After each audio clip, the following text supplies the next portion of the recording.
Hi, I'm Carlin Borisenko.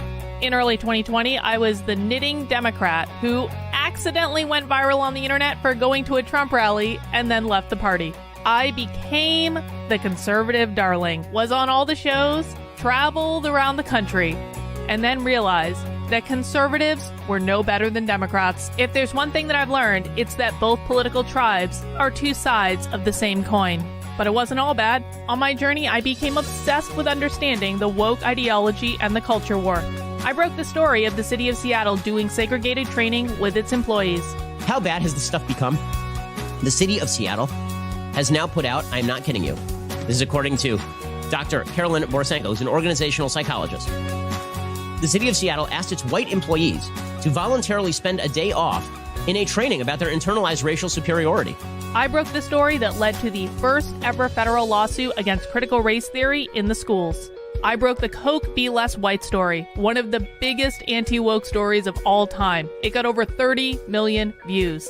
Coca-Cola's corporate headquarters even had to change their outgoing voicemail. Throughout the past few days, you may have seen inaccurate reporting on the content of our recently launched diversity, equity, and inclusion training program. I exposed the schools in Burlington, Vermont for grooming middle school children live on the internet. They called me an unwoke cult leader for that. And the Vermont Human Rights Commission slandered me publicly as being a hate channel. I even got called a hero in Breitbart for exposing that the Washington Post was writing a hit piece on Christopher Rufo. I have broken story after story after story about what's going on in the public schools, from Cambridge, Massachusetts, to autistic sex education, to the Department of Education in Michigan, literally training teachers all over the state how to groom children. I wrote a book called Actively Unwoke, the ultimate guide for fighting back against the woke insanity in your life. I host a podcast all about fighting back, and I'm downloading all of my knowledge to you on my Substack, carlin.substack.com.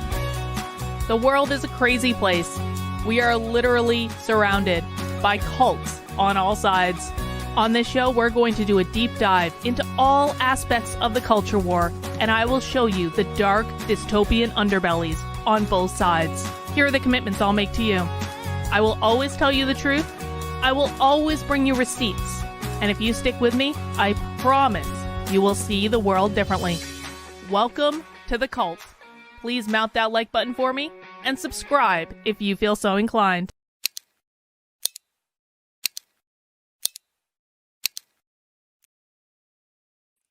Well, hello, everyone. Happy Thursday. I hope everyone is having a wonderful day so far.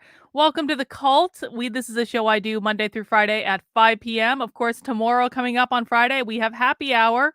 I don't know what we're watching yet for happy hour, but we will be watching a woke training from start to finish and enjoying our Friday afternoon with some beers, and that'll be really great. And then, of course, on Saturday at 6 p.m., we start a little bit later on Saturdays. We do Socialism Saturday, where we watch real live socialists in the wild. And this Saturday, we have got quite a doozy of a stream. We're all going to take a class to learn how to be the very best comrade we can be. It's going to be great. But for this show, guys, well, we need to have a little bit of a come to Jesus meeting. Okay? Now, I'm not directing this at probably most of the people who are going to watch this stream, because many of the people who watch this stream are regulars. You guys tune in, you guys mount that like button, you guys are subscribed, you guys watch the content, you share the content, you do all of the things that I need you to do, okay?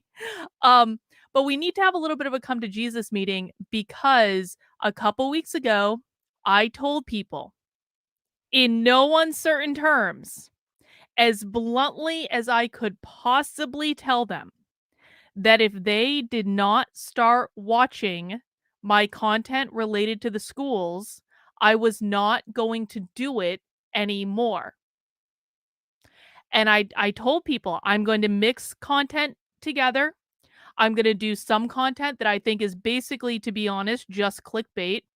And I'm going to do some important content that's the content that you really effing need to watch. And I'm going to mix it together. And we're going to see which content performs better. And that content will be the direction for the channel moving forward. I was explicit about this. I did everything I could I did multiple streams about it. I made small little clips about it. I created a separate system for you guys to get notified about the topics I would be discussing on the channel. In terms of like my Substack, the cult Substack that you can subscribe to. So even when Carlin, I'm not watching your content because I'm not getting notified of it, Carlin. Okay, well, I created a separate system to accommodate that. I have posted update after update after update on the community channel. I have done quite literally everything I can do on my end, okay, to get people to watch the school's content. I even got an AI YouTube tool to write the very best clickbait headlines that I could write to make sure that the headlines for the important content that everyone needed to watch were as clickbait as possible, okay? I did quite literally everything I could think of on my end to set people up for success. And today I'm going to show you the results of that. And along with that, we're going to have a little bit of a tough conversation for some on the political right and conservatives about the failures of your side and what you need to know if you want to win. Because I'm going to be honest, after this little experiment, I am absolutely more convinced than ever that the political right has absolutely no interest in winning. In fact, not only do they have no interest in winning, they will do every single thing that they can possibly do to not win. They will do if you have a list of counterproductive things that the political right can do, they will just go down the list, check, yep, did that, did that, did that, did that, did that, and they'll all do it within a day. Like, it's not even like a list that it will take them that long to get through. So today, what I want to do is I want to give, for people who wonder why I am frustrated a lot of the time, I want to give you a little sneak peek into one day in my life of dealing with the conservative right. All right? And you're not even going to get the full breadth of it. You're going to get a couple little sections of it. The first thing we're going to talk about, I'm going to give you a preview now. The first thing we're going to talk about are the numbers. So I told you guys, I would be dictating the direction of the YouTube channel going forward based purely on the content that people were actually showing up for. And so I did everything I could to make the important content as appealing as possible, as clickbait as possible, as over. I did everything. And I'm going to show you the numbers. Then I'm going to talk about how Republicans in New Hampshire have failed parents in schools and are blaming the Democrats for it when it is specifically a Republican loss. There is no way in this universe, there is no way in this universe that the Democrats caused this loss. This is a loss 100% on the side of Republicans. There was no reason that a parental bill of rights in New Hampshire was not passed. No reason at all. So we're gonna watch that and we're gonna see what happened. Then I'm gonna show you. So Gays Against Groomers has had all of this attention from conservative media, even though you guys know, those who follow me know that I have been exposing the bullshit going on at the epic grifting operation that is Gays Against Groomers for several weeks now. I have done several articles about how bad Gays Against Groomers is. And today I want to show you the contract that Gays Against Groomers makes their volunteers sign, because I have a copy of it. And I want to explain to you why this is proof that Gays Against Groomers is nothing more than a grifting organization. This is an organization that has received massive amounts of conservative media, massive amounts of conservative support, massive amounts of conservative money. And I'm going to explain to you why they will never, ever, ever, ever, ever, ever, ever, ever, ever do anything tangible in order to fight back against grooming. You're also going to meet a couple of the resident crazy people that help lead Gays Against Groomers, and we're going to talk about that. Then I'm going to talk to you about Jesse Kelly. And I don't really have, well, I do have an issue with Jesse Kelly, and I'll explain to you what that issue is. But I'm using Jesse Kelly as someone who, for me, is emblematic of all conservative influencers. It's not really about him personally because he doesn't do anything that every other conservative influencer in the history of conservative influencers doesn't also do. And I'm going to show you proof of that, and I'm going to explain. And then I'm going to show you the conversation I had with a conservative today. And I'm going to show you what it is like for me in a typical conversation with a do nothing conservative. This is your average conservative. I interact with people like this all day, every day. As we speak, Gerald here is actively harassing me on Twitter after blaming me for the state of his kid's school district because he is completely unwilling to do anything himself. He is completely unwilling to listen to anything that anyone tells him, and he wants to blame everyone else for his problems, and he wants me to fix it and will blame me if it's not fixed, but is completely unwilling to do anything of it by himself. And again, this isn't about Gerald specifically, although he is a raging asshole. I'm using Gerald as someone who is emblematic of a typical conservative that I have to deal with every single day for the past 2.5 years. All right? Because I see exactly what he did today. I see it all the time. Quite literally all the time. It is almost every conservative that I interact with in this space that does not want to actually do anything to fight back. So guys, that's what we're going to do today.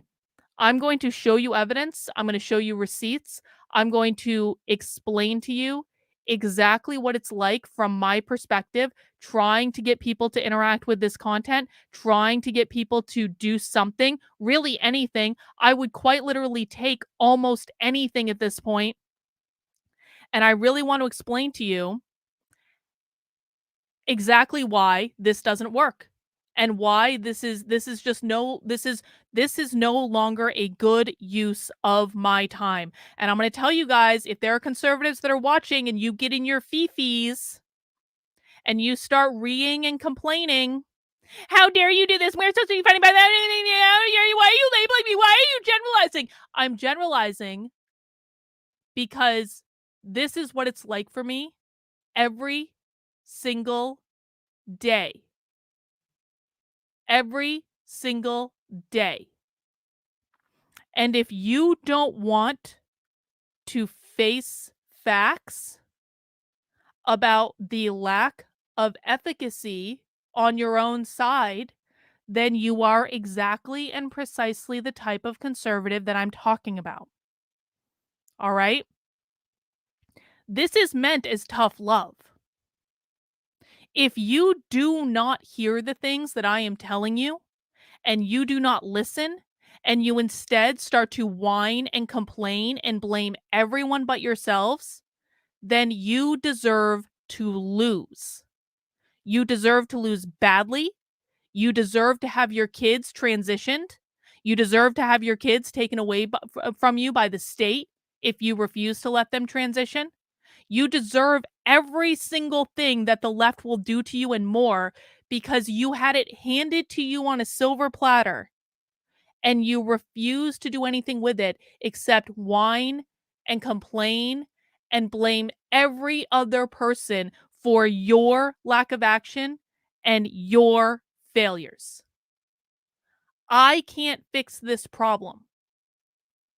I am one person. All the activists in this space, they're one person. They're fighting up a mountain every single day.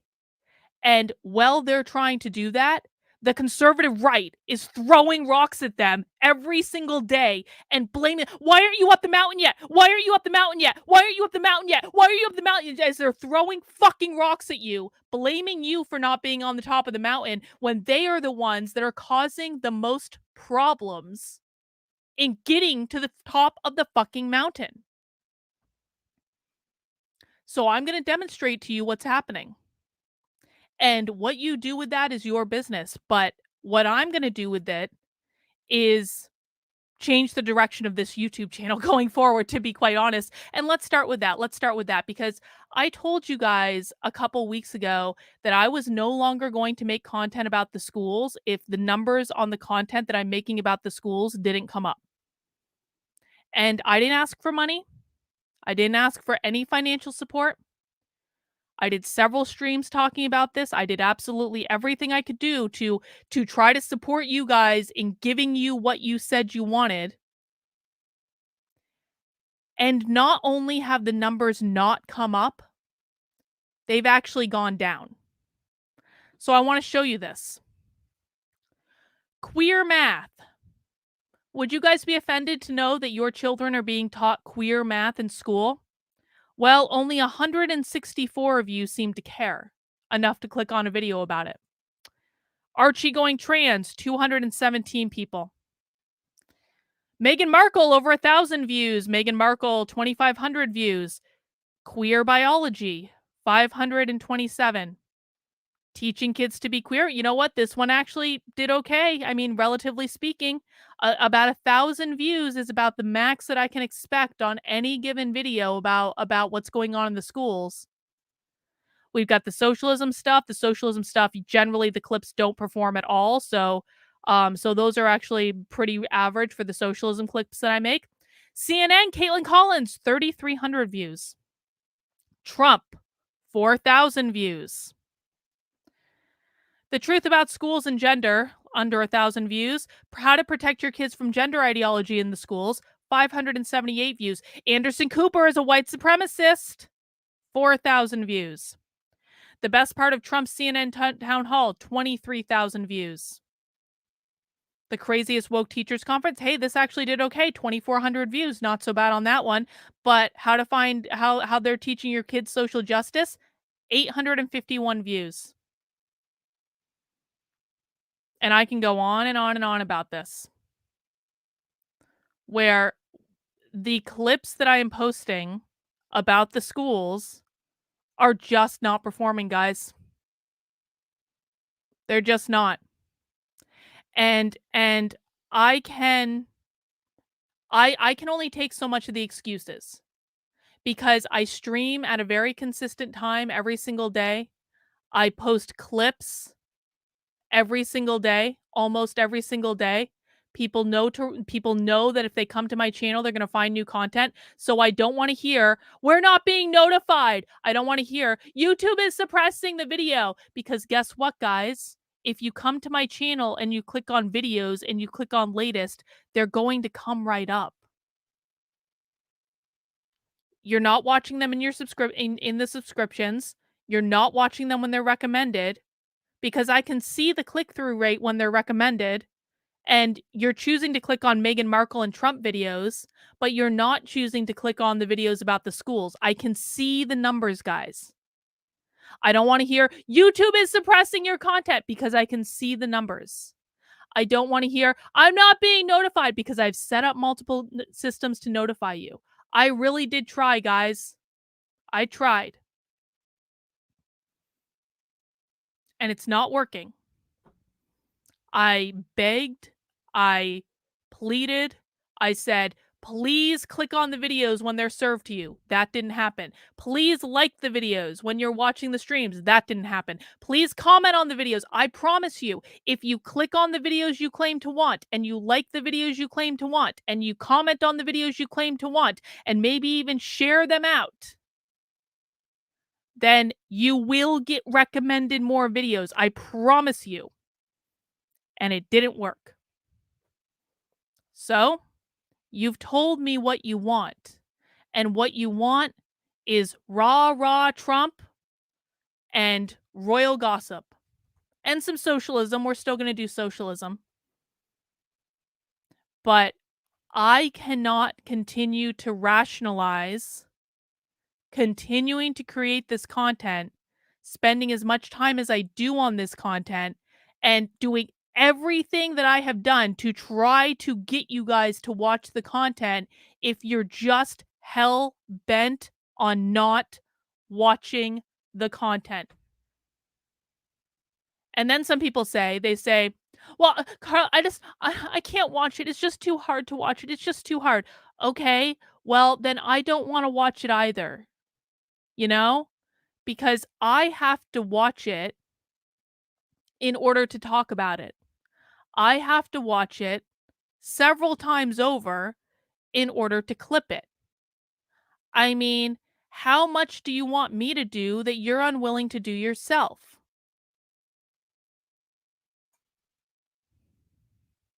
So, I guess that's just going to be the way it is. I'm not happy about it, but I don't know. Does anyone in the chat have any suggestions or thoughts? Because I truly don't know what to say and do anymore. I really, really don't. And I even put up a poll last night. I put up a poll and I said, do you want me to do more commentary on royal news and gossip? Because that actually seemed to go over pretty well.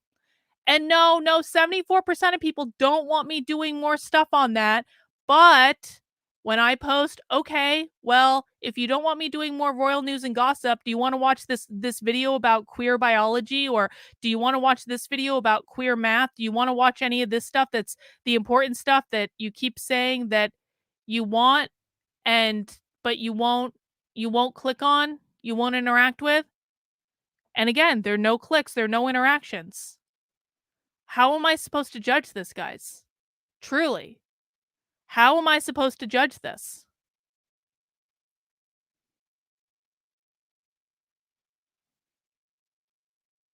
I'm honestly asking in the chat. I'm really am asking. How do you expect me to look at this information and not sit and not come to the conclusion that you simply don't want the content that you claim to want about the schools? Professor Tem says it's unfortunate that you're doing more for conservative children than they're willing to do themselves. That's exactly it. Milo says, face the facts. This lack of action and people getting involved is exactly how the left was able to get this far in the first place. That's exactly it. But I'm the bad guy when I tell people that. I'll show you evidence of that later. In fact, no, let me show you evidence of that right now. Let me show you evidence. Let me show you evidence that I will get painted as the bad guy if I tell you the things you don't want to hear. So Eric is the chief of staff at Project Veritas and generally a pretty good guy. Eric today posted on Twitter, how the fuck are these people winning? And of course you see a mishmash of all the different leftist varieties, and they're like, how are these people winning? And no, we're not. If people are not okay, guys, listen. We went through this a couple weeks ago. This is not bargaining. This is not negotiation. I told you exactly what needed to happen for me to continue to do this content. I was explicit. I did everything I could, and no one showed up. So there's no negotiation. The channel's clickbait from now on. I mean, I see no other reason. I see no reason to continue trying to do this. You know? This is not going to be a mix. This is not going to be 50-50. This is not. If you want the school stuff, you can go subscribe to my Substack. I'll still do it there. Your school's videos are not. The school's videos, let me be explicit about this. The school's videos are not being suggested because when they are suggested, they are not clicked on and watched. I have explained this 19 ways from Sunday. When they are suggested, they are not clicked on and not watched. Subscribers to the channel are not clicking on them and not watching them. When they show up in the recommendations, they are not clicked on and they are not watched. Do you know what is Trump? Do you know what is royal stuff? Do you know what is clickbait bullshit? All of that stuff is clicked on. They are not being suggested because people who claim to want the content are seeing the content and they're saying, no, I'd rather watch Dylan Mulvaney. That's why they're not being recommended, guys. And again, I've explained this. Why on earth? Why on earth would I put schools' content behind a paywall when I can't get people to watch it for free? That doesn't make any sense. If someone isn't going to interact with the content for free, then I can't say, "You know what? You don't want free? Okay, can I charge you money for that thing that you don't want for free?" That doesn't make any sense. So no. No. Murphy's Pool says your dog is really cute. I appreciate that. Sean says it's probably that core group of people that vote on your poll that are the only ones. No, well, I mean, no, I don't even think that's it. I don't think that's it at all.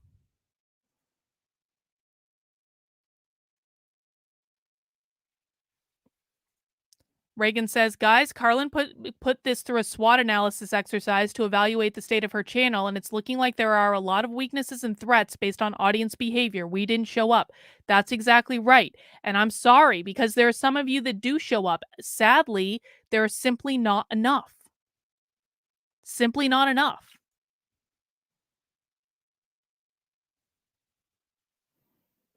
Well, I'm not going to do that. I am not going to go on other channels. Do you want to know why? Because when I do, I am resoundingly attacked and called ugly and fat for hours and hours and smeared on the internet and have clips taken out of context to smear me more. The only thing that going on other channels has ever led to for me has been more harassment. That's it. It hasn't led to people engaging with the content. It hasn't led to people listening to the ideas. It's led to people saying, she's fat. She's ugly. Fuck her. She's a leftist. She has stupid hair. So I don't know what else to say. I am unwilling. I am unwilling.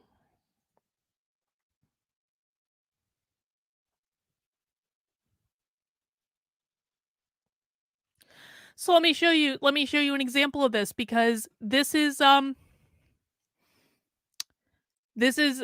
pretty typical interaction. So when Eric said, how the fuck are these people winning? I said, because the political right refuses to lift a finger to fight back and expects everyone to do it for them. And then this guy responds, it's difficult to fight back when any comment you make automatically makes you a misogynistic, racist, transphobe. Seriously, it's all or nothing with them and it's disgusting. Now, this is the typical conservative argument for why they refuse to fight back, why they refuse to do anything. They might occasionally say, I don't know what to do, to which I respond, I literally wrote a book telling you what to do. It's called Actively Unwoke, the ultimate guide for fighting back against the woke insanity in your life. I literally have checklists. There are checklists in the book. There's checklists for like everything that I have given you more than enough to get started. There's no excuse. I broke it down and made it as simple as anyone has made it for you. I gave you explicit things to do in a checklist form. So we don't have that excuse anymore. But that's not even what this is. This person is saying, if I fight back, they'll call me mean names. Well, congratulations, guys. Congratulations. If you choose to do something or not to do something based on the fact that you might get called a mean fucking name, then that's on you. That's on you. And you've just given the left all the power over you they need. I just told you that I refuse to go onto other channels because I don't want to get called fat and ugly for hours and to have no one actually listen to what I say. I just don't wanna deal with it. I don't wanna have myself taken out of context on other people's channels. I don't wanna be smeared. I'm like, I'm fucking tired of it. I'm over it. It's been 3 years of my life. I am fucking done. And so some might say, "Carlin, that's you're not doing it based on what other people might say and do." Well, no, it's not quite the same thing because I refuse to go onto other channels because people on my own fucking team will attack me relentlessly if I do. This is not that. I have never once backed down from the left anytime I've been called a racist or homophobe or transphobe or any of the other fucking phobes. Or an extreme right wing, like Nazi or whatever they're calling me today. I've never backed down to the left. You don't bend the knee to an enemy. My problem is I get attacked from the side that I'm supposed to be on, which is why I don't work with them anymore. This is different. This is someone saying, "Well, they'll just call me a racist, so it's not even worth trying anyway." All right, so here's a typical interaction with a conservative. I say, "You literally just said that you are giving the left power over you. You literally just told us that you are not going to do something because a leftist will call you a mean word. That's an excuse. It is nothing more than an excuse. It is only and exclusively an excuse." And this is the conversation that unfolded, and I want to walk you guys through it. And again, this is not about this guy specifically. This is a very typical interaction with a conservative. Very, very typical. He says, "It's not an excuse. I was just making a joke." And I said, "And yet there are those of us out there who are doing these things every day who would never use that as an excuse." So now he's trying to pretend that he was just making a joke. Again, this is a typical thing that a conservative does. Anytime they get called out, they say, "I was just joking. You're just too stupid to understand." Okay, well, that's not what happened. And I said, "Okay, well, if this is the attitude, you're never gonna contribute in a meaningful way." And he said, "Because I made a joke that you were not smart enough to understand." All right, well, no. It was sarcasm. We're still arguing about the damn joke. Like, he has completely deflected on the fact that he is making an excuse for why he can't do anything to fight back against the left, and instead he's attacking me and talking down to me because I called him out on the bullshit and said, "Stop making excuses and actually do something." And so then I told him that his kids were going to be transed in the schools. And he says, "I'll handle that battle locally, in person, in a school system that's pretty damn good. There's not a whole lot of that woke shit going on here." This is an excuse that I hear from conservatives all the time.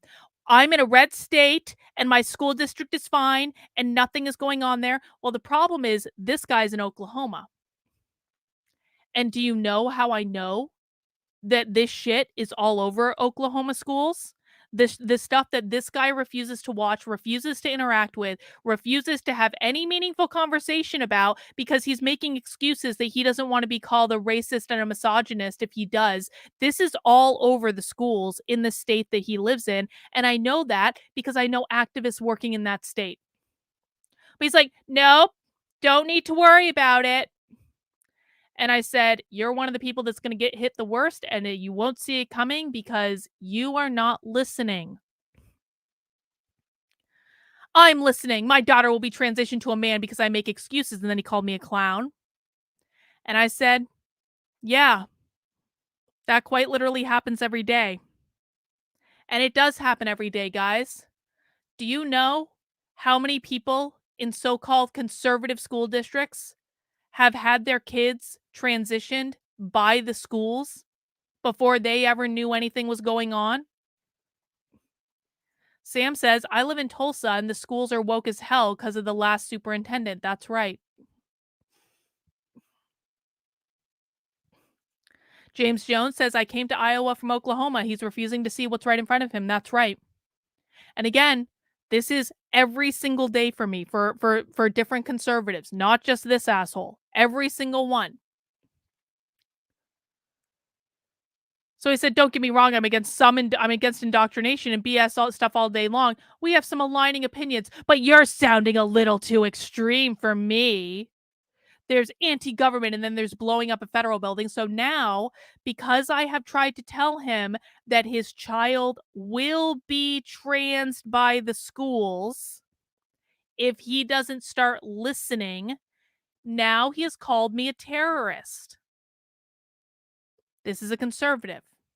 Again, you try to tell people, you try to I have presented so many mountains of receipts, it's ridiculous. This person in particular has followed me for a really long time, but I'm a terrorist because I'm trying to get him to listen to things he doesn't want to listen to. All right. So then I blocked him because why wouldn't I? And do you know what they do after you block them? After they spend all day reeing at you and complaining about you and calling you a terrorist and a clown and insulting you, then they go, "Well, she blocked me. She blocked me. She blocked me." And then he went and found the account harassing me, which is quite literally run by leftists. I'm going to say that again. The conservative who refused to listen to what is going on in the schools in his state and would rather insult me and then complain when he got blocked, went and found the leftist account that harasses me every single day of my life that I've had to deal with for over 3 years now. And now he's going to start harassing me every single day of my life because he's upset that I wouldn't tell him the things that he wanted to hear. And Julie is hitting the nail on the head. It feels like these people don't deserve the help. That is exactly where I'm at with this, guys. That's where I'm at with it. This is why I put most of my Substack behind a paywall, because I'm so tired of dealing with conservative bullshit like this that I can't take it anymore. I really can't.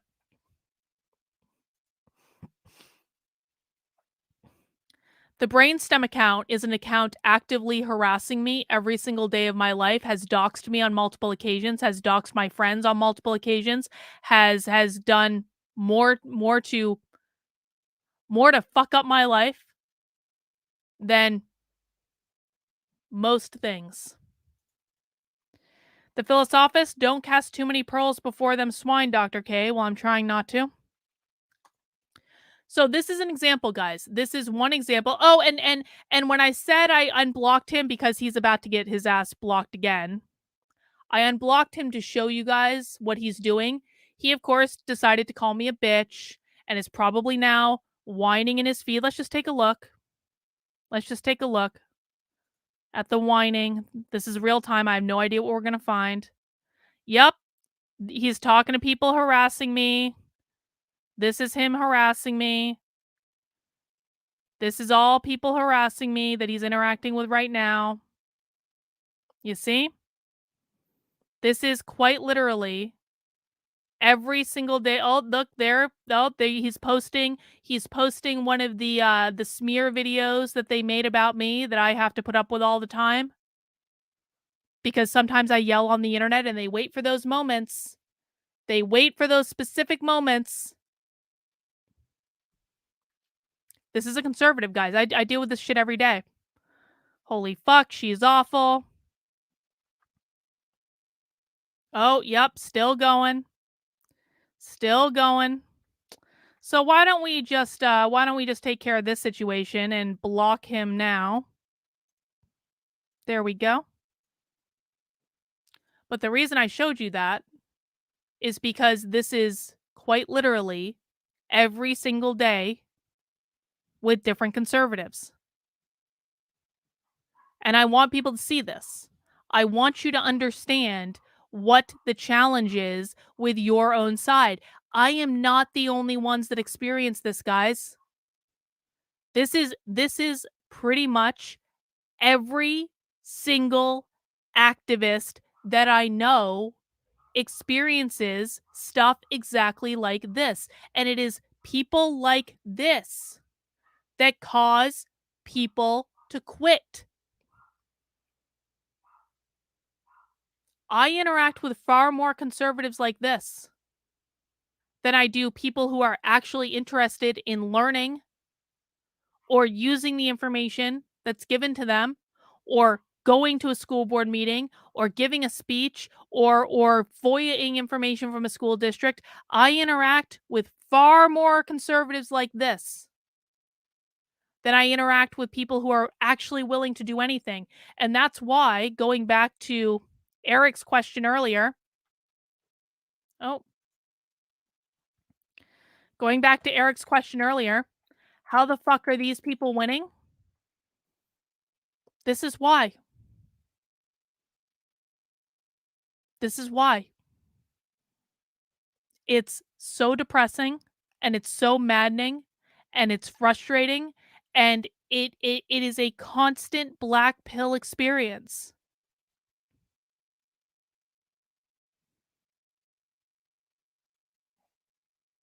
I mean, does anyone have any explanation for this? Am I wrong? Am I wrong about conservatives?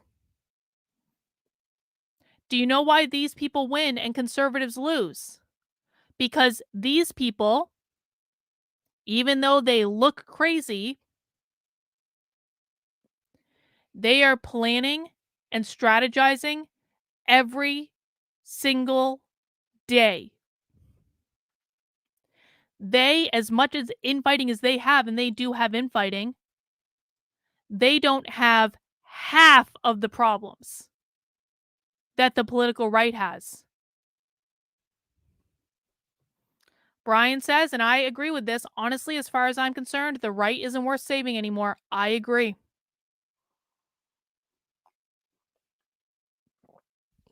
And the worst part is, the most blackpilling part of all of this is that the right does it to themselves. No one does it to them. These are all completely unforced errors. The right does it to themselves.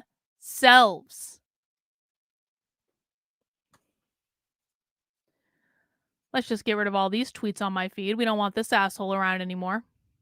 Goodbye.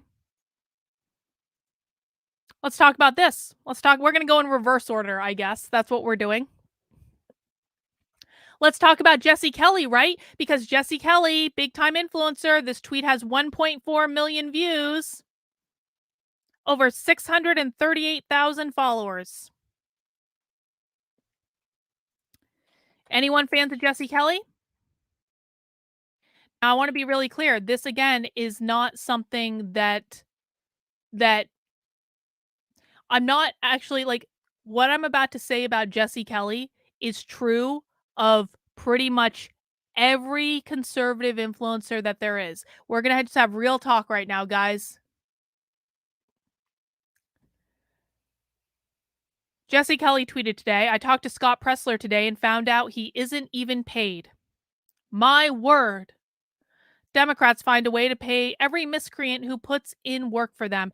Meanwhile, the guy leading the national charge in ballot harvesting and GOTV has to do it for free. Dude should be a millionaire. Now, nothing Jesse Kelly is saying here is wrong. Jesse Kelly is 100% right. Amazon Eve, thank you for the super chat. The right engages in its own version of repressive tolerance. Ain't that the truth, Amazon Eve? Ain't that the truth? Jesse Kelly's not wrong in a thing that he said. Scott Pressler does not get paid. And that is a fucking travesty. But the question I have is, why didn't Jesse Kelly know that? Jesse Kelly, big time conservative influencer, explaining to conservatives all day, every day, all the authoritarian things that they need to do in order to win. Jesse Kelly had no idea that the top conservative activist in the country isn't even paid. But I knew that. How did I know that? I knew Scott Presler wasn't paid when I met Scott Presler over 3 years ago. How did how did I know that Scott Presler wasn't paid, but one of the big time conservative influencers who is guiding millions of people had absolutely no idea that the top conservative activist in the country, by far, hands down, there is no comparison to Scott Presler. How does he not know that Scott Presler does all of this for free or for donations? I knew that 3 years ago. Ahead of them again. But that's not my point. The point is that these people who conservatives charge with leading them don't actually have any interest in the topics that they're covering. This is the real bitch of it. These people these people pretend to be interested in what's going on in the world. They pretend to care about what's going on in the world. They pretend that they are the ones that are going to rally the troops to fight back. They don't even know what's going on half the time. And when you inform them what's going on, they do not care. And I'm going to prove that. Do you know the moment that I knew that Jesse Kelly didn't give a flying F about any of the things that he claims to talk about and claims to care about? Jesse Kelly used to follow me on Twitter. I don't know what exactly I did to get him to follow me, but he did used to follow me on Twitter. I rarely interacted with him. I never had a bad exchange with him because I just I didn't interact with him. I didn't there were no words exchanged. I didn't really know much about the guy. I knew he followed me on Twitter. I knew he had a large conservative audience. And the only time that I ever interacted with him after he followed me was this. Let me see if I can get this to be big enough. This is the one and only direct message that I sent Jesse Kelly. It was after we exposed the Burlington, Vermont schools for grooming kids on the internet. You know, I mean, again, like I have a lot of influencers who follow me. I try to use DMs judiciously. I hold back unless it's something that's actually important that like, I don't DM them every single little thing. I DM them, here are the things your audience needs to effing know. I sent Jesse Kelly one direct message, and it was with the Twitter thread that I wrote about the Burlington, Vermont schools grooming middle school children on the internet. Not only did Jesse Kelly not share that thread, Jesse Kelly unfollowed me for sending him that thread.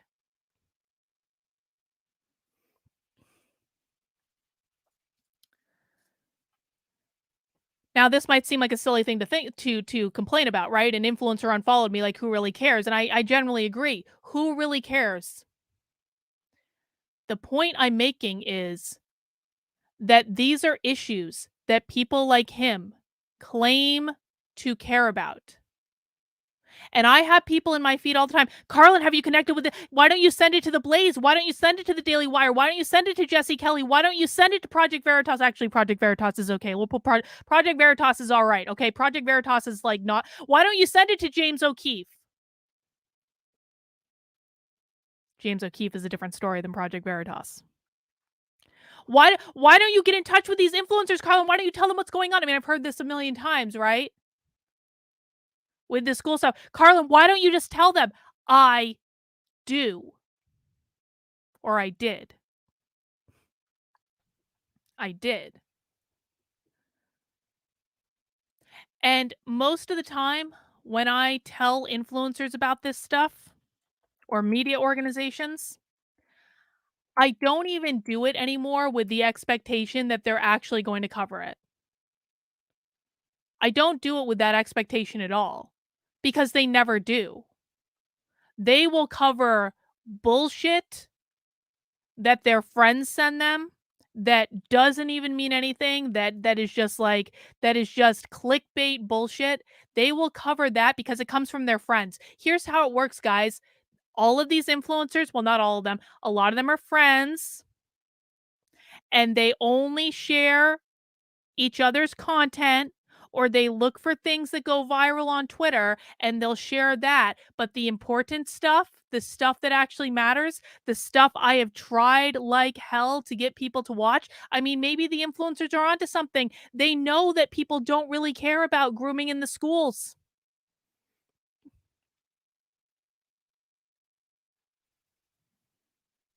They know that people don't even really care. Maybe that's why they don't cover it. I don't know. But the reason that I kept contacting these people wasn't so much that I thought they would cover it. I thought it would be great if they covered it. I would have been really happy if they covered it, but I never sent I didn't send it, at least not in like the last year and a half. I didn't send it to them with the expectation that they were going to cover it. I sent it to them.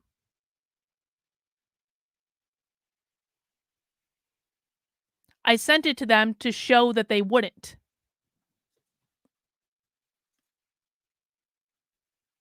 What? What is going on? What, hang on, what is Tim Pool doing?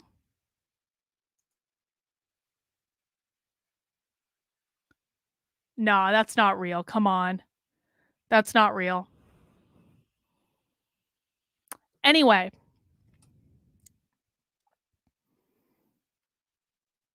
you never expect that people are like, no one is under, like, okay, let me be very clear. No one is under any obligation to cover anything, right? No one is under any obligation to cover any of the stuff that I've unearthed about the schools. No one is under any obligation to do anything. And I never have the expectation that they're going to. My point is that when given the opportunity to say, hey, parents, did you know they're teaching this crazy sex ed to your autistic kids? Or did you know that they're quite literally grooming middle school children live on the internet? Or did you know that they're integrating queer biology and queer math into the curriculum in school districts? Did you know they're doing any of this stuff? When given the opportunity to tell people that, and they don't even have to talk about me. I don't really honestly even give a fuck most of the time. But like given the opportunity to tell people that, they say no every single time. I don't know if it's that my content is like too advanced for them. I don't know if it's because they're not smart enough to understand it. I mean, that would honestly be my inclination a lot of the time. I would just say they're probably not smart enough to even understand what they're looking at. I don't know what the answer is, guys, but I know that they don't cover the things that you actually need to know about. And that should, quite frankly, concern everyone that looks to these people as a source of information, because I am probably, and I'm truly not trying to like pat myself on the back right now. My understanding of what is going on is probably at least 2 years ahead of your average conservative influencer. I mean, we know it's 2 years ahead of Jesse Kelly because I knew that Scott Pressler wasn't paid years ago. And you just can't get them to you can't get them to look at it. Carlin has pointed out time and time again, focusing on school boards is a total waste of time. We will never win. The entire educational system from top to bottom is infected with communism. That's exactly right. Reagan says what it shows is that they aren't interested in informing the public. They want personal acknowledgement and clout for themselves only. They actually don't care at all about exposing things. That is exactly right, Reagan. That's exactly right. And actually, let me show you an example of that. Let me show you an example of that. Let's talk about Gays Against Groomers. Now, contracts are boring, okay? We're about to we're about to read some things that are boring. But contracts are the way organizations are run. Contracts tell us what an organization values. Contracts tell us how an organization perceives the people to support that are supporting it. All right? What I want to show you is the contract that Gays Against Groomers has with its volunteers, not with its employees. Gays Against Groomers has raised, I mean, I've heard, this is a rumor. I have not seen their ledgers or anything. I've heard Gays Against Groomers has raised over $1 million. They have no employees. No one gets a salary. Every single person that works with Gays Against Groomers is a volunteer, and yet they still expect them to sign this contract, okay? Now, I know this is really small, but let me put the link in the chat so you guys can read along with it.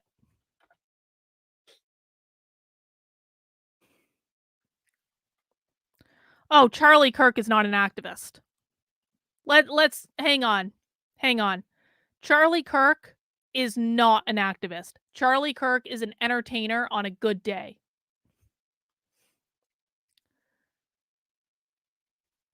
All right, let me see. I'm just going to skip down a little bit. I understand that to maintain my status as a volunteer. Okay, the first part of this contract essentially says you are a volunteer. You have no expectation that you are going to get paid for your work with Gays Against Groomers. Okay. I recognize that all copyrights and trademarks and intellectual property are trade secrets created and shared with me, and that's normal, okay? This paragraph here basically says that I recognize that there is intellectual property that I'm going to have access to while I'm a volunteer with Gays Against Groomers, and I won't share that. That is completely fair. However, here's where we start to get into the sticky pieces. I will maintain in confidence during and subsequent to my work as a volunteer any information about the organization or its members which is confidential information or which might reasonably be expected by the organization as confidential, including but not limited to, there's a typo in the contract, fundraising, donor information, website analytics, strategic plans, memorandum, or other internal communications and information. This contract was drawn up after my reporting on Gays Against Groomers. And after I talked to a dozen whistleblowers in Gays Against Groomers and they leaked out private signal messages, then Gays Against Groomers tried to make every single person volunteering for them sign this piece of paper saying, if you share what happens in Gays Against Groomers, we will sue you. So any whistleblowers, what they're trying to prevent is anyone talking about how shitty an organization Gays Against Groomers is. But that's not actually the part that bothers me. This is the most important part right here of the Gays Against Groomers contract and how you know that Gays Against Groomers is a shill grifting organization.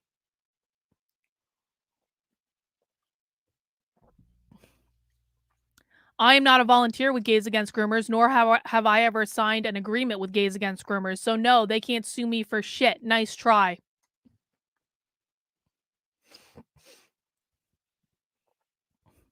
Upon termination of my volunteer service to the organization for any reason, I will, for the good and sufficient consideration set forth above, refrain for 12 months from participating in the formation of any organization that is in competition with or similar to the organization unless the organization approves such volunteer employment or duties in writing.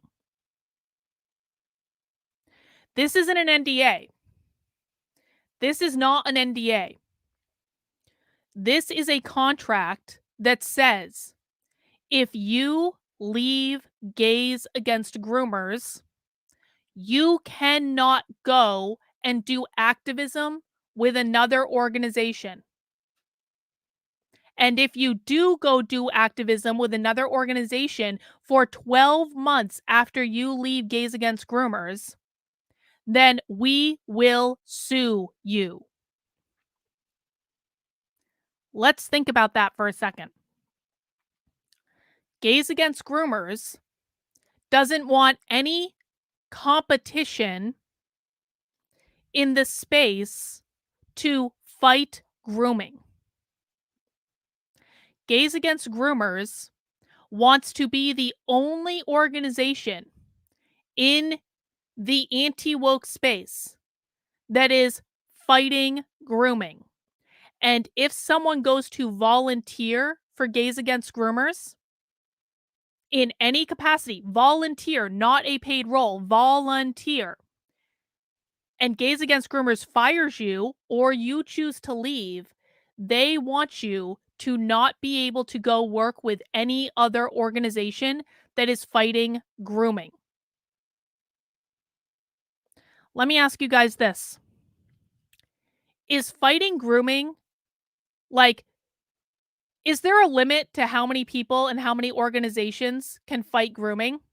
If you really care about if you really care about fighting grooming and ending grooming, wouldn't you want as many people as possible to be working on that, even if they're not working with you?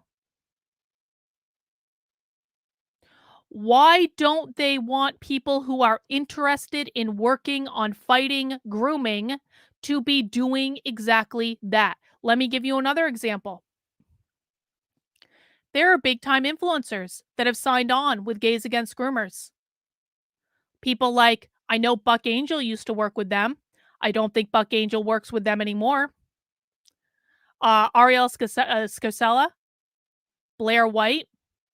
There are many big time influencers that are volunteers with Gays Against Groomers. What happens if an influencer signs this contract and then it doesn't work out? They don't like how Gays Against Groomers is treating them. They see the shady business practices that have all been exposed at this point, and the influencer decides to leave Gays Against Groomers.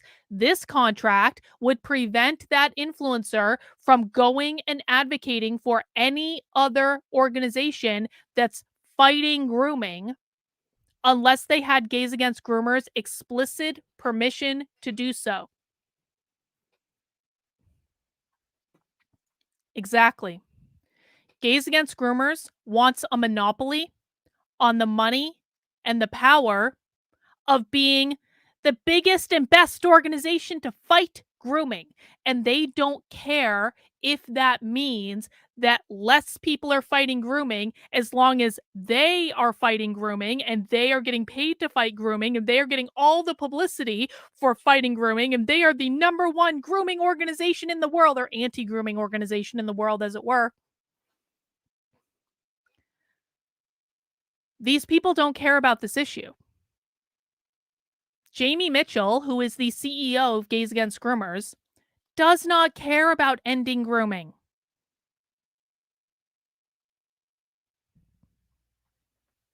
She doesn't care about ending grooming. She cares about being the CEO of Gays Against Groomers. Do you guys see how this works? I have never seen a volunteer agreement like this. But this type of crap is so common on the political right. Yeah, some of them have. And it was stupid of them to sign it. But the reason I have this document is that not everyone did. Not everyone did. When it comes to fighting back against the woke cultural revolution, if you are a serious organization, you do not inhibit people's ability to fight back against what's going on. They view everything as a competition. They view everything. They really think there are only a limited number of people who can fight grooming, and we better take those spots to do it because there's only a limited amount of resources, and we have to bring all the money and all the media attention into us because no one is doing anything else. It's just us. This is the way it works, guys. And this is why the conservative right does not want to win. Because this is now public information. All of the bullshit about gays against groomers has been public information for a while now. I exposed all of it. And yet, they're still getting all this media attention. They're still getting all the money. This is why conservatives don't deserve to win. Because it is an endless grift that is completely unhinged from what needs to happen in reality to actually win. They don't want people who are actually doing productive things. They want people who look nice and who have the best design and the best presentation and the best videos and the best theme music. That's what they want. And if that's where your priorities are, then you deserve to lose.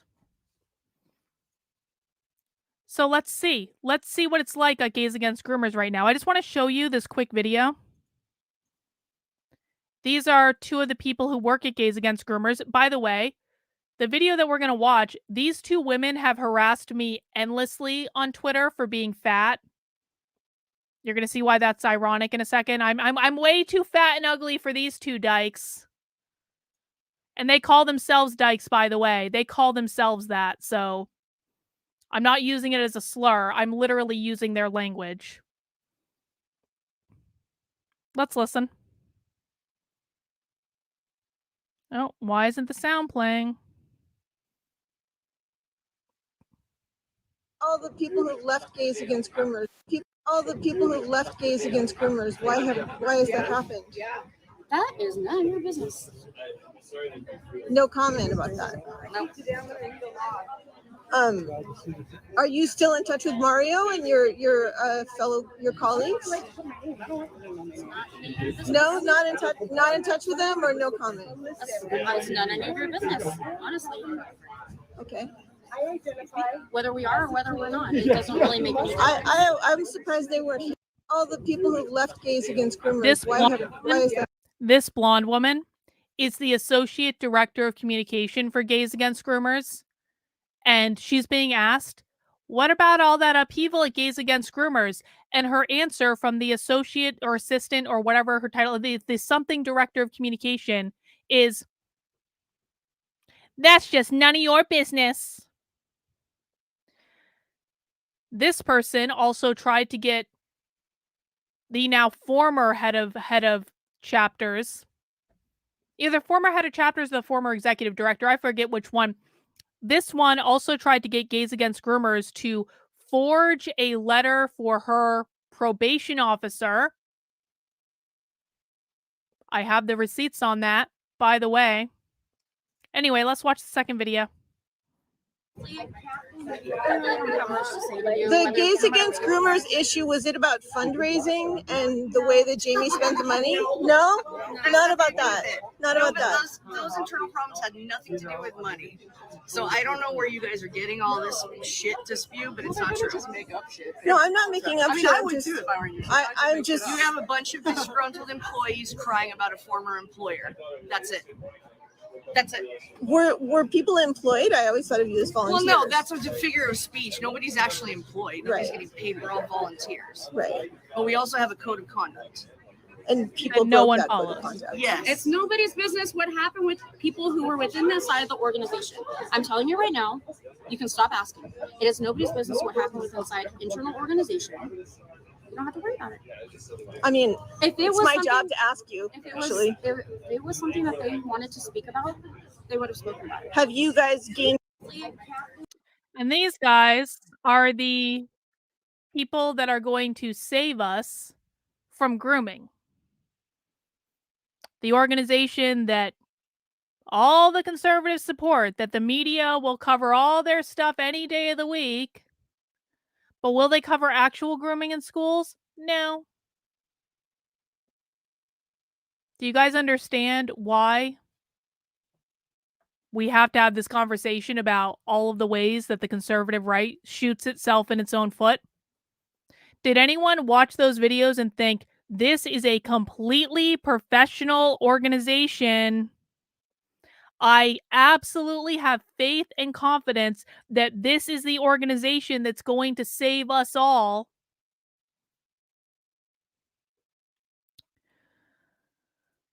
But you might be saying, Carlin, that doesn't really mean anything because those are just a couple of people, and there's still Republicans that are doing things that matter, right? Well, let's talk about New Hampshire.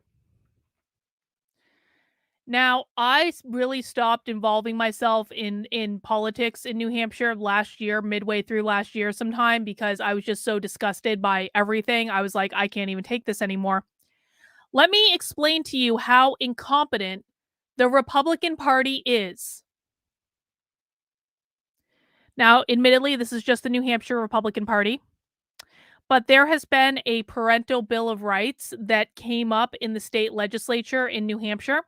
This has been a really hotly contentious issue, but it really shouldn't be, and I'll tell you why.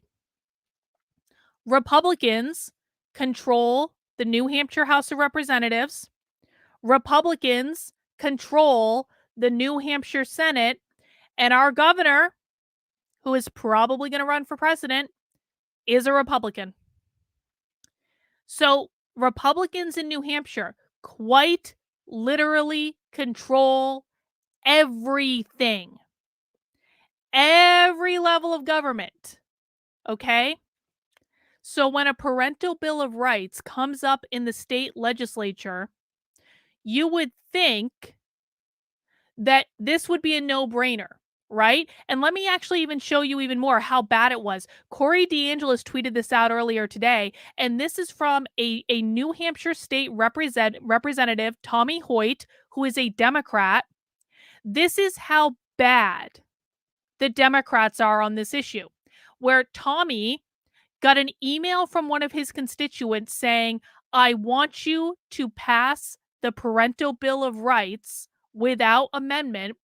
And Tommy responded, do you know why children's results tanked during COVID? Their parents were incompetent teachers.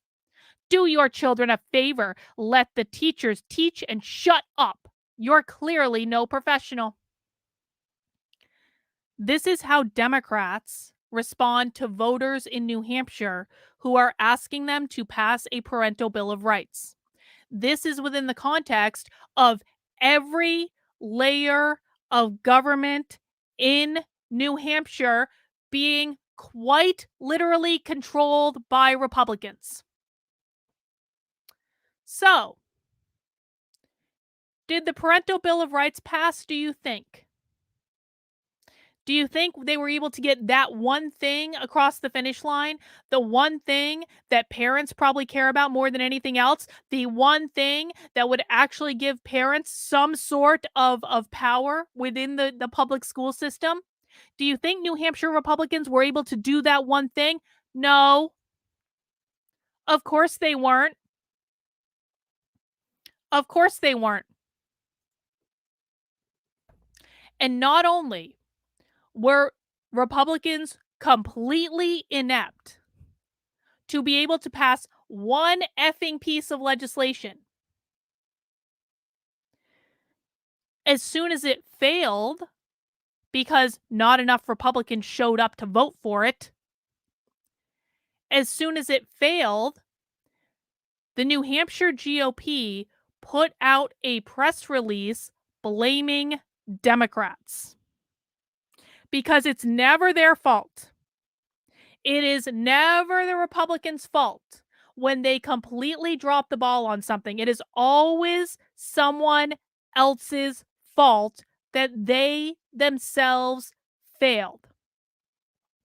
There could have been 0 Democrat votes for this parental Bill of Rights, and it still would have passed if every single Republican showed up and did the one effing job that they had. But no, this is the press release that we were treated to today. Democrats undermine New Hampshire parents. Senate Republicans released the following statement on Democrats voting down SB 272, Parents' Bill of Rights in Education. If Republicans had shown up and done their one effing job, there would have been nothing that the Democrats could do to vote this bill down, because the Republicans have the majority in the House, the majority in the Senate, and the governor's office. It is truly disheartening to witness such an appalling disregard for parental authority by New Hampshire Democrats, giving their seal of approval to allow public employees to lie to parents about their own children. I'm sorry, which public employees gave their seal of approval? Because it kind of seems like Republicans were the ones who gave their seal of approval over this one. The decision by Democrats to block this important bill is a direct assault on parental rights and a clear indication of their misguided priorities. By denying parents the opportunity to exercise their inherent authority, Democrats have undermined the very fabric of our society, where the family unit and parental involvement plays an essential role in the upbringing and development of children. Democrats' decision to kill SB 272 is a disservice to our constituents, particularly parents who have tirelessly advocated for their rights to be respected and protected. Who voted to kill it? Who did that? Republicans? By undermining parents and disregarding their concerns, Democrats have demonstrated a lack of understanding of the vital role parents play in raising healthy, well-adjusted children. We, New Hampshire Senate Republicans, remain committed to the principles of family, individual liberty, and parental rights. We will continue to champion legislation that empowers parents, preserves their rights, and ensures that their voices are heard in decisions affecting their children's future.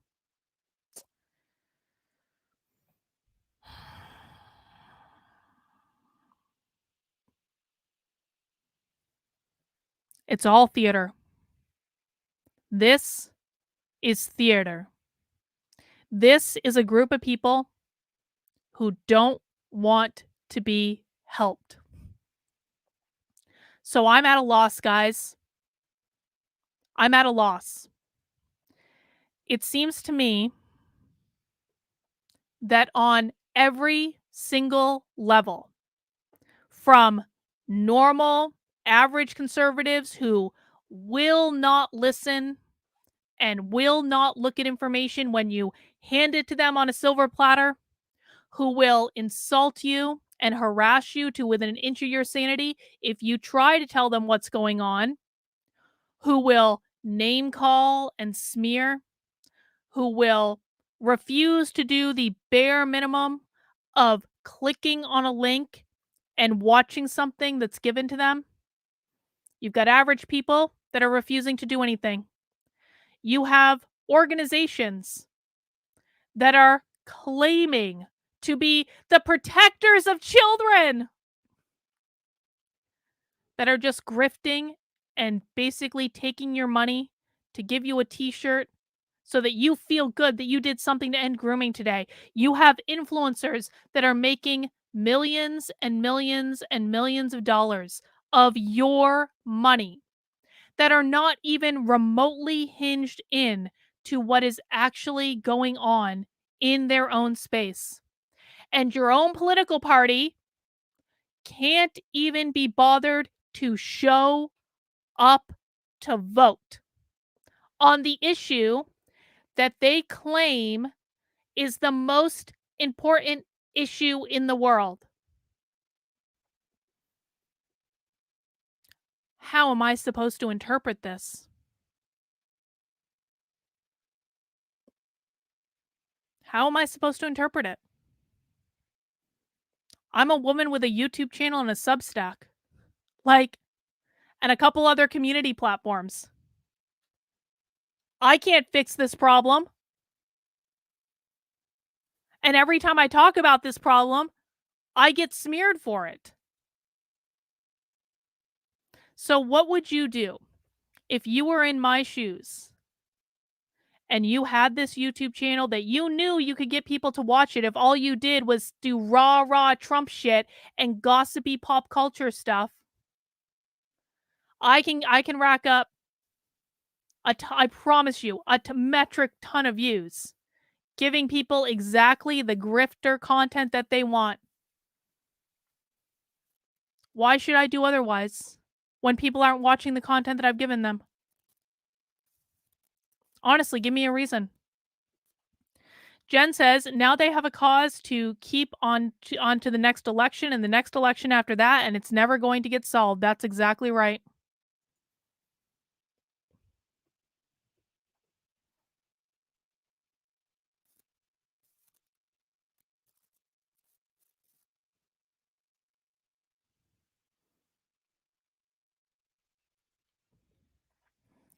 The left thinks long term, the right thinks short term. I'm not sure the right thinks at all.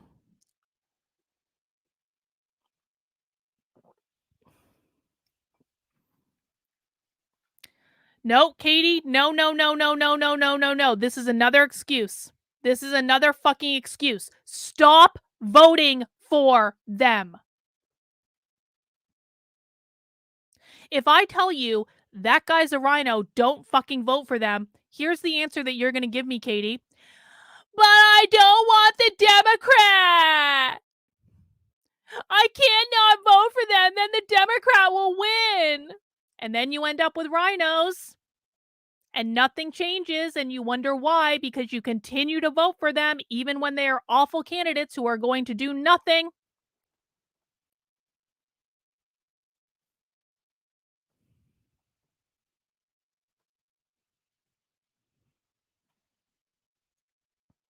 The more of your content I watch and the more research I do, I am realizing that both parties are groomer apologists. They're not just groomer apologists. They're not just no. Again, it's like a never-ending litany of excuses.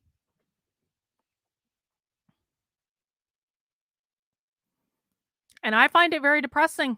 I really do. There is nothing, there is not a single effing thing. Oh, Katie's going to come back with a great question.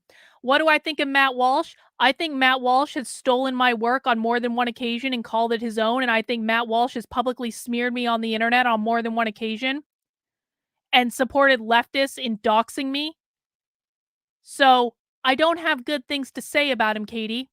I don't. Matt Walsh steals other people's work, pawns it off as his own, has created this moral outrage about drag queens and fucking Dylan Mulvaney all by himself, has been a constant distraction from conservatives on the real issues. I don't have a lot of good things to say about the guy. I'm sorry.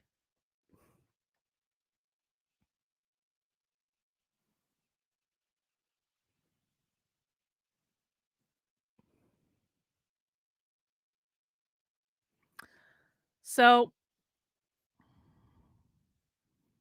I don't know why the political right is absolutely incapable of helping itself. But if this is the path that they're going to take, then there's no use in pretending anymore.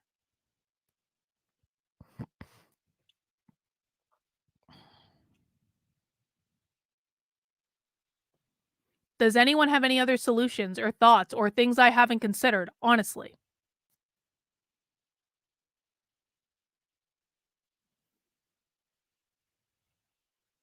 I am fully prepared to turn this into a Trump rah and royal gossip channel. Truly.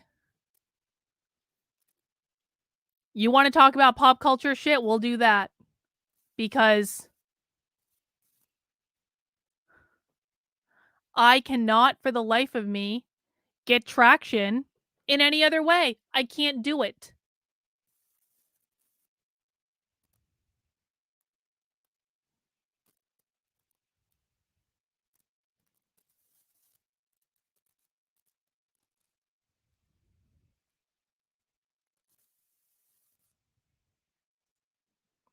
Do you think it's an issue of a lack of unity? Is there No, it's not an issue of a lack of unity. No, it's not, because the left has a lack of unity. The left does not have unity on their side. Nope, the left is not more cohesive.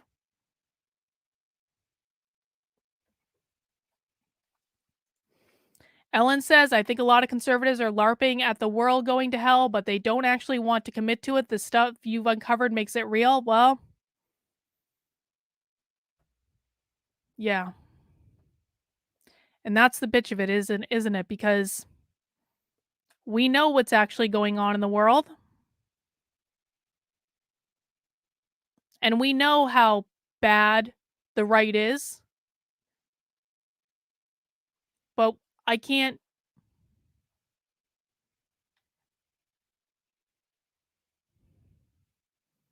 They won't listen. They won't listen. And they just continue to make excuses for themselves. They expect everyone to do the work for them. You know, that guy, that Twitter thread I showed you earlier? I don't think I showed you this one because I guess it just didn't load for whatever reason. He quite literally told me it was my job to fix his kid's school. And that if I didn't fix his kid's school for him, then I was a failure. Oh, really, asshole? Oh, really? So, I'm at a loss. I'm very disappointed that more people didn't show up for the content that they claimed they wanted. I really hoped after the reaction to the video that I posted about I'm wasting my time. I really, really hoped that people would show up. I really did. I thought that people understood. I thought people maybe had a little bit of a wake up call,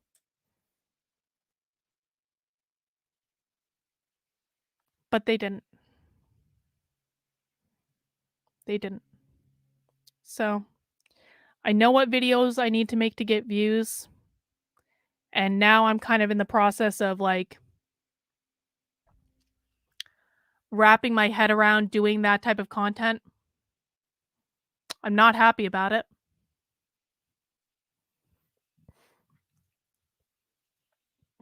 But if I can't get people to watch things, then I can't teach people anything. If I can't get people to do the bare minimum of clicking on a video and liking it, then I can't get them to do anything. If I can't if I'm spending a dozen hours a day researching, looking at school curriculum and like all these documents and then I can't get anyone to talk about it,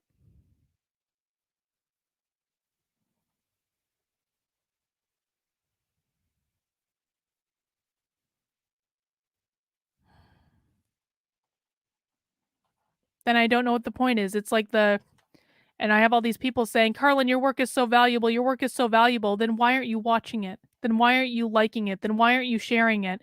Well, because I don't want to. But your work is so valuable, you can't stop. Well, I can stop.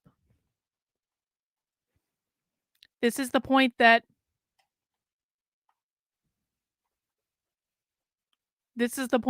I've been trying to make. I can stop.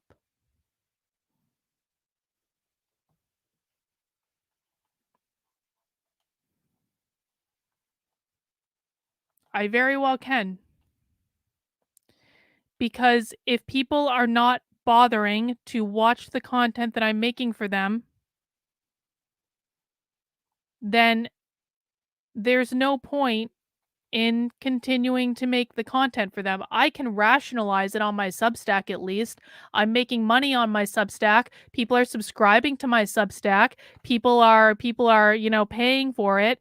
People are I get 10 times the views on my Substack than I do on YouTube.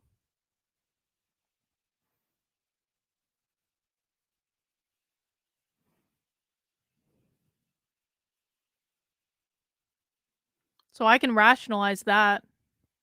I can't continue to rationalize this.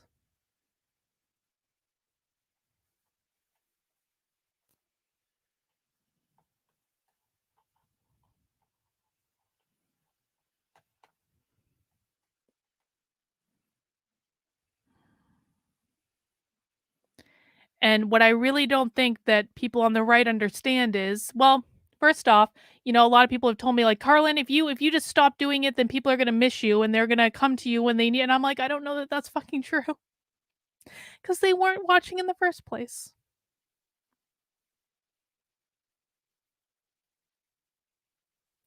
But the big point isn't even about me, because the big point I want you guys to see is that, like,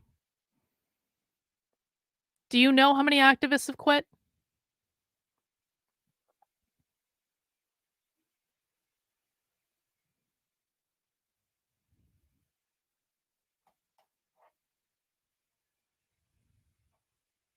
Do you guys know how many activists have quit?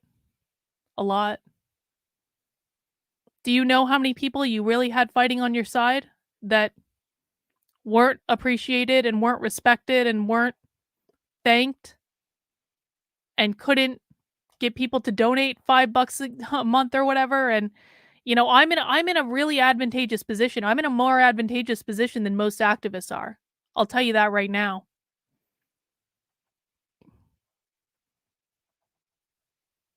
But they can't get people to watch their content. They can't get people to cover it. And there, it's not just me doing good work out there. There are a lot of people doing good work out there. I never want to make it seem like it's just me, because it's not.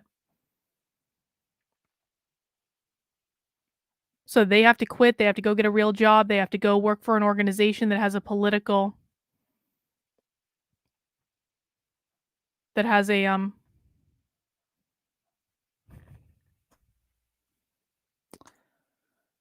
well, Katie, your kids are going to learn a lot worse things in school, and you're not going to know about it because you refuse to watch the lady that said fuck every now and again. So I don't know what to tell you. I don't know what to tell you. This is the excuse I get from conservatives. Carlin, you swear, and therefore I just can't watch it, Carlin, because you swear. Katie's gonna have fun one day when her little darlings come home and decide that they're trans, and then the state takes them away from Katie because Katie won't give them the trans affirming medication. My fucks are gonna seem a whole lot smaller, I promise you, when that happens. Do you guys have any like idea how that like real talk for a second? The things that people place priority over finding out what is going on at their kid's school is fucking mind-boggling to me. It's mind-boggling. Donald Trump is not important. He's really not.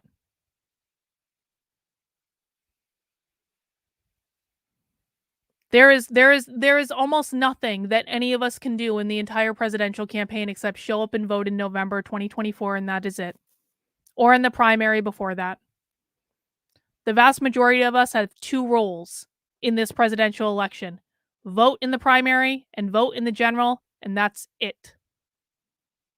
Spending all your days obsessing over Donald Trump accomplishes exactly nothing. No minds are being changed. So you're going to prioritize that over what's going on in your kid's school? That's your business, I guess. But it seems stupid to me. When I watch organization after organization after organization on the political right fail and fail and fail and fail and fail and fail and fail again, and it is all preventable if they pulled their heads out of their asses and listened.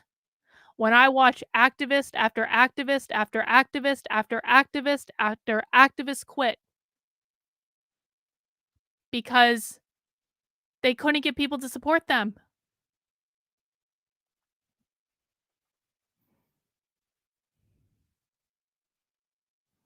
And now I'm watching the political right obsess over drag queens and Dylan Mulvaney and Bud Light. Your influencers are showing their asses every single day. Oh, I didn't know Scott Pressler didn't get paid. Where the fuck have you been?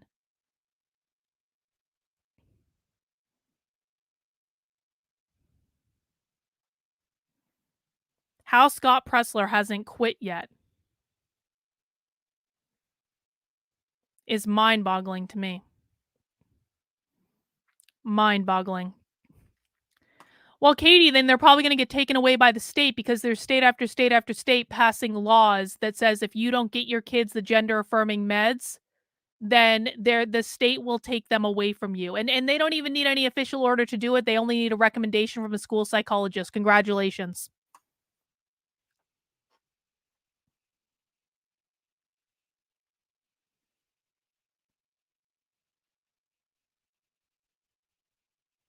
The political right doesn't take it seriously, and so I have no reason to take the political right seriously. So I don't really know where that leaves me, and I don't know. It means we're gonna watch a lot more Trump content.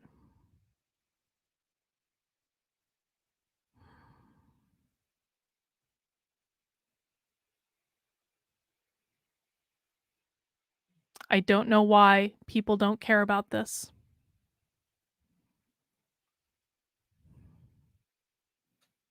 And I think that when they wake up and realize how their lack of action, the results of their lack of action, they're going to have an oh shit moment to say, oh, well, we got to do something now. We got to do something. Well, guess what?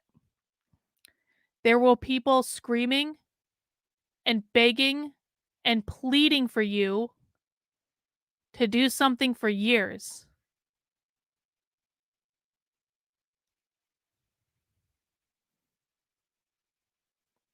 And you didn't do it. And now it's too late. The left wins, you lose. Congratulations. Could have all been prevented if people had just shown up. Could have all been prevented if people had just listened. It could have all been prevented if people had just looked at the information that was given to them. It could have all been prevented had you just stopped voting for shitty candidates. It could have all been prevented had you stopped giving money to grifting organizations. It could have all been prevented had you clicked on the video about the queer math class instead of clicking on the hate watch video about Dylan Mulvaney for the 15th time. It could have all been prevented if you cared as much about what your kids are learning in schools as you do about whether or not the bar down the road serves Bud Light.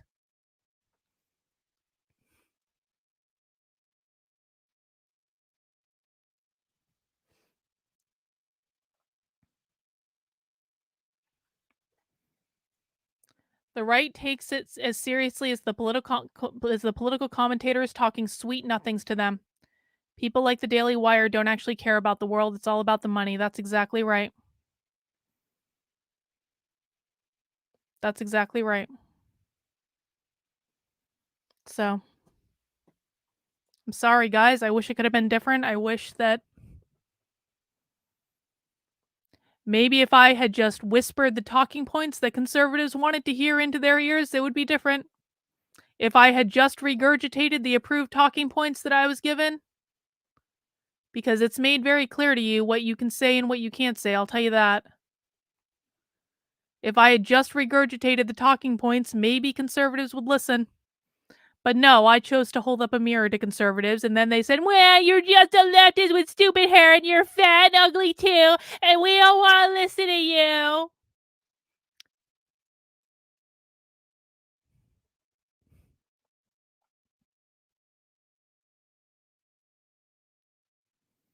But I can't teach people who don't want to be taught. And I'm tired of trying. I'm really tired of trying.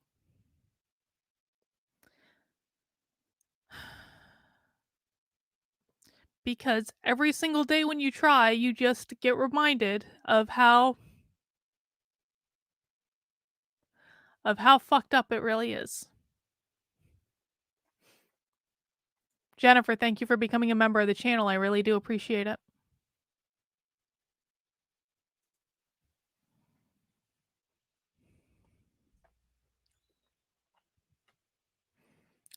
So I don't know, guys. That's really all I have. I'm sorry it wasn't better news today. I wished it had been. I really did. I wanted it to be better news, but it is what it is.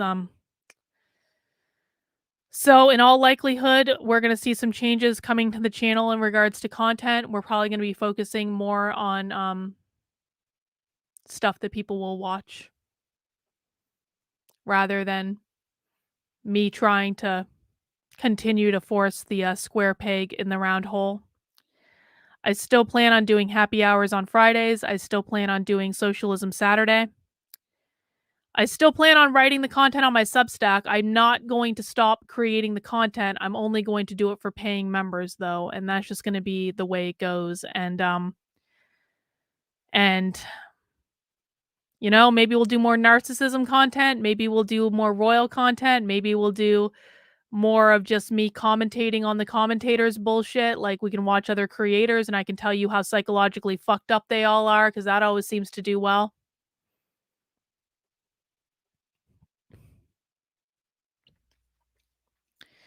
Andy No is very legitimate. He is one of the few legitimate journalists in the space, and he deserves nothing but your respect and admiration.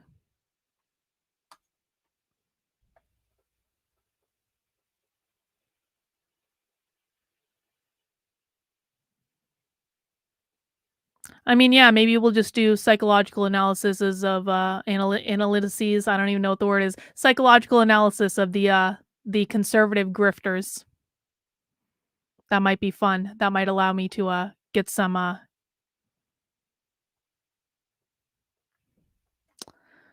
Well, no, for a couple of reasons. Number one, it's not Andy's beat. That's not his fault. That is not something that Andy covers. And so, no, I don't think he would be willing to do that. But number two, Andy is with the post millennial, and fuck the post millennial. The post millennial, besides Andy, again, he's great, very professional. But the post millennial is not. The post millennial is absolutely not.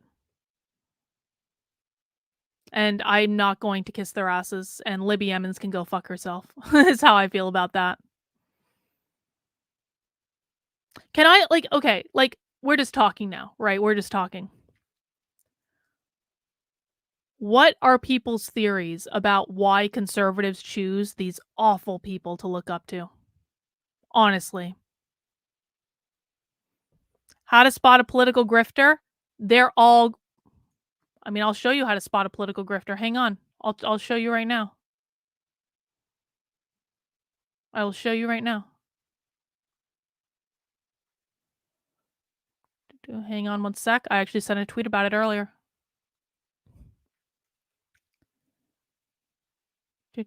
Hang on, there it is. I'll show you exactly how to spot a political grifter. It's really easy, actually.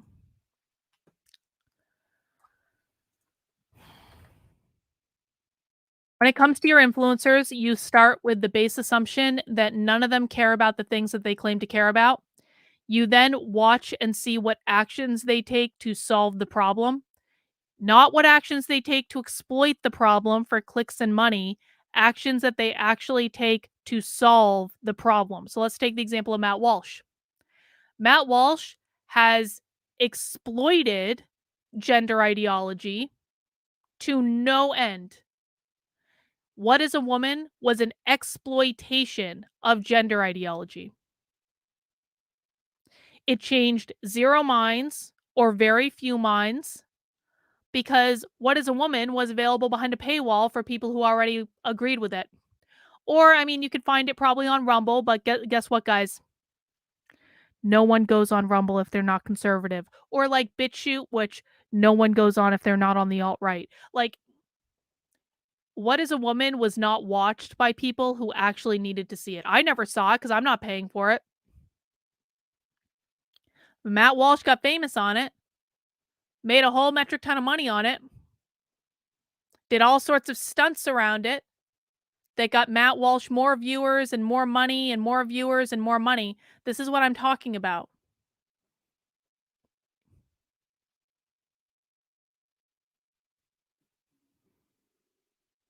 If you want to know who are the grifters and who actually care about the problem,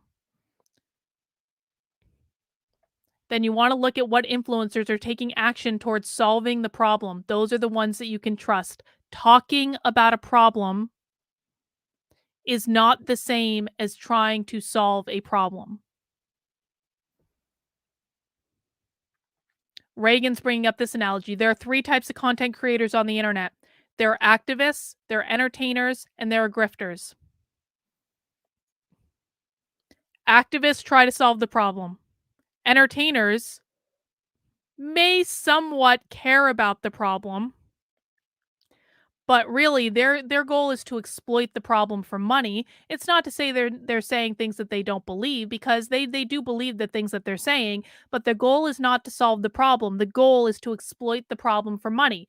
Grifters will say quite literally whatever they need to say to make money. It doesn't matter if they believe it, disbelieve it. Grifters don't really have principles. They just will say whatever they need to say to be on the right side of the talking point and to appeal to a specific audience and to make money. The vast majority of content creators on the internet are entertainers. They are not activists, they are entertainers. They may care about the problem. They may think that the problem is important, but they don't care enough.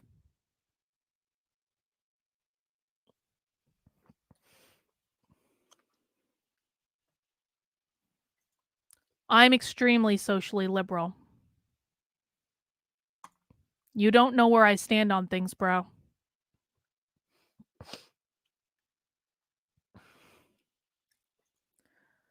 Ernie says, love your content about the schools. Is it possible you have 2 audience? One audience is smaller fan base for your passionate, but bigger outside random audience for Trump and Royals?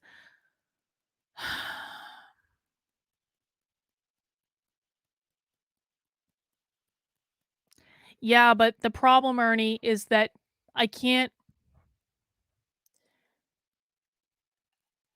At some point, I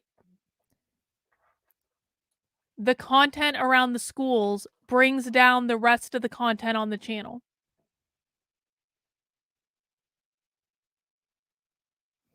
So, I can't get people to if I can't get people to watch that content, then it's gonna drag down all the rest of my content. And it's entirely possible that I do have a core audience with the schools. But sadly, it's not big enough. It's like saying, I can find, a dozen people that are absolutely obsessed with knitting, right? And I can make knitting content for those dozen people all day, every day. But if I'm relying on those dozen people and that super passion that that dozen people has about knitting to pay the bills, to make something a viable place to invest a lot of time and money in, because this doing this, it's an investment of my time, it's an investment of my energy, it's an investment that needs to pay off monetarily for me, as just like from a business perspective, for me to justify continuing to do it. Now, I've been doing this for over 2 years. And I can justify some losses.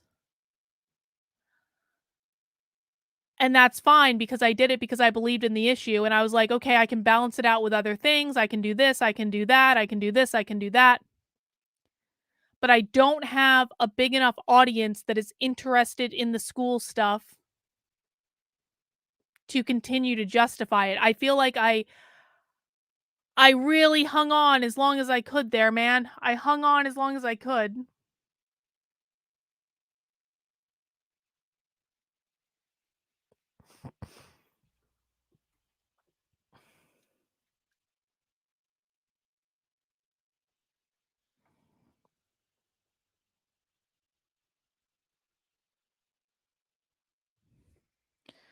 Oh, so you want me to get another job? You want me to start another job so that I can continue to make content? See, this is the other thing.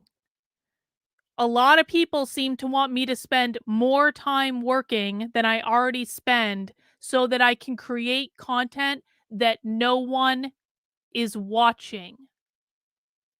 I know how to create content that people will watch. I know how to create content that will bring in those super chats. I know how to create the content that everyone will just like make time for, but you guys are asking me to go start another profession in order to make content that you won't watch. Does that seem a little unrealistic? Well, Chris, the program sponsors would be a lot easier to get and a lot better if people were watching the content. There is no way that I can continue to justify this on YouTube. I tried. But the reality is, again, do you want to go back? 183 views on queer math, 224 views on Archie being trans, thousands of views on royal stuff, 500 views on queer biology, 3,000 views on CNN, 4,000 views on Trump, 912 views on what the GSAs are doing to your kids.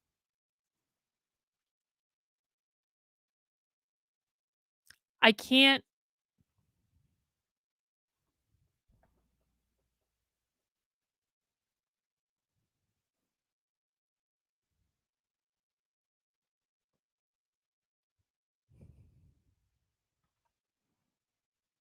23,000 views on the best part of Trump's town hall.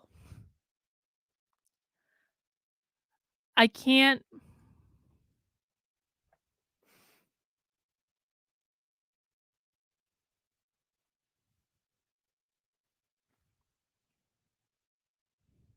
I don't want to go on other channels. I don't want to collaborate with other content creators. That has never gone well. So I can't do that. Well, I guess I could do it. I am unwilling to do that.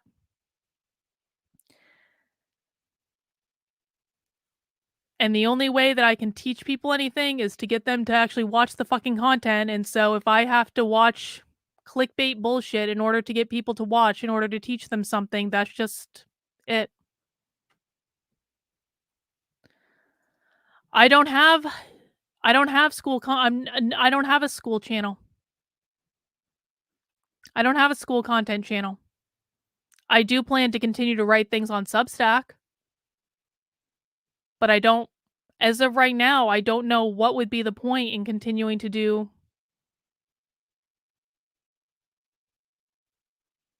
I don't know what the point is in continuing to do videos about it because no one will watch them. I fully plan to continue my work on Substack.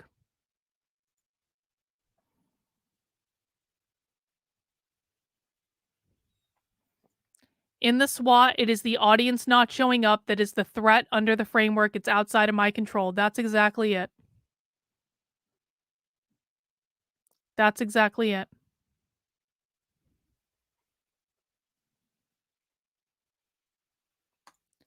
Who said most of my Substack audience comes from YouTube? That's not true. Most of my Substack audience comes from Substack. It doesn't come from YouTube. Will I remove the existing videos? No, I'm not going to remove anything. I never remove anything.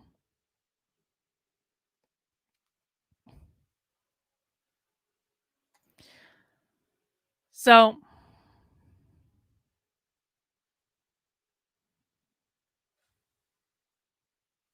I don't know, guys. Maybe something will change. But it just seems to me as though the people who should be more concerned about this than anyone, than any group of people, just aren't really that interested. Because they're more interested in Bud Light and Dylan Mulvaney and drag queens and all the things that their useless, feckless influencers tell them to be interested in. And I'm sorry it couldn't be different. I really am, but it is what it is. And if people have suggestions, let me know. But I don't want to hear, I really don't want to hear you can do both because I can't do both. I really don't want to hear that I should just follow my passion and do it anyway because then you're asking me to make content for you for free that you won't watch. I don't want to hear, well, you should just find other ways to support yourself, because I don't really want to. I could always go do organizational psychology, but I'm doing this because I wanted to be an activist full time to do this. And I can still do that on my Substack and with the other paying support that I have on Patreon and Locals, and if I actually get the YouTube channel up to a place where it's actually making money and being more than just a drag on everything else, then that'll substantially help free up my time to do other things. But I tried to make it work. People didn't want to see. People don't really want to know what's going on. They aren't really interested in fighting back in any real way. It's really disappointing. But it is what it is, I suppose. I'm not changing the name of my channel. That's not going to happen. The name of the channel is my name.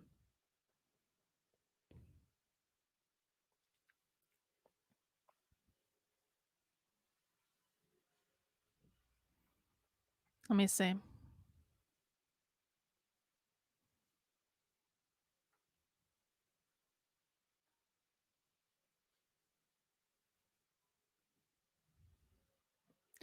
Well, Matt, this wouldn't be necessary actually if people were actually doing the things that I asked them to do, but they're not doing the things that I asked them to do, and so it is what it is.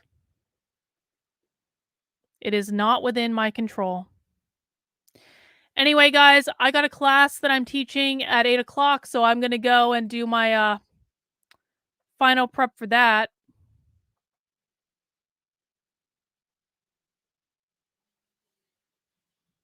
I mean, this is the question, Jenny. This is the question. Why are so many people trying to talk me into continuing to create content that they do not want?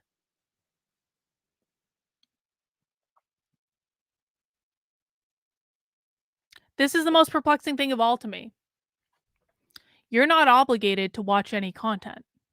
No one is obligated to do anything. No one's obligated to watch content. No one's obligated to click like on a video. No one's obligated to share it. No one's obligated to do anything. And I don't judge. If you don't want the content about the schools and what's going on in the schools and what's going on with your kids, you truly don't have to. I'm not trying to guilt anyone into watching content that they don't want. The problem is that I've heard over and over and over again, this is so valuable. This is so necessary. This is so valuable. This is so necessary. You have to keep doing this, Carlin. You have to keep doing this. You can't stop doing it, Carlin. And then when I do it and I do everything in my power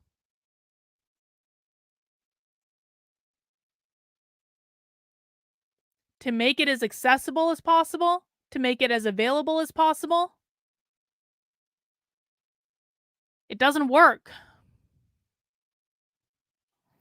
And so maybe people want the content in theory, but I have heard from a lot more people who say, you can't give up, Carlin. You can't give up. You can't give up. You can't give up. You can't give up. I've heard a lot more people who will comment that than will actually do anything with the fucking content that they say they want. So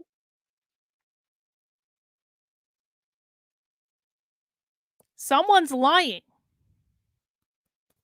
Either you want the content or you don't want the content. Either you find it valuable or you don't find it valuable. Either you are willing to do what is required to support it, which isn't even financial. It's clicking a like button and watching a video and sharing it with people. It doesn't even cost you anything to do it. Either you are willing to do those things or you are not willing to do those things. And again, no one is obligated to do anything, guys. Really, truly, I mean it.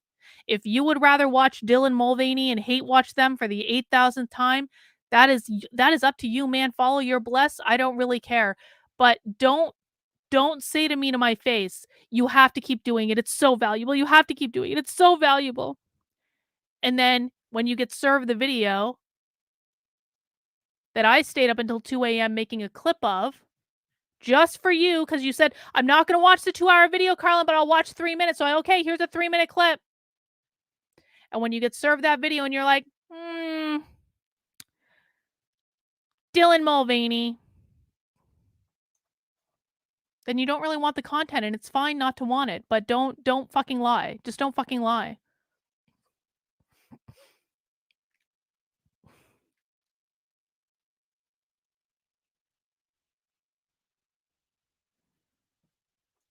Either you care about fighting back or you don't. Either you care about winning or you don't. Like, sometimes these things are actually very simple. Either you are willing to do what is required or you are not.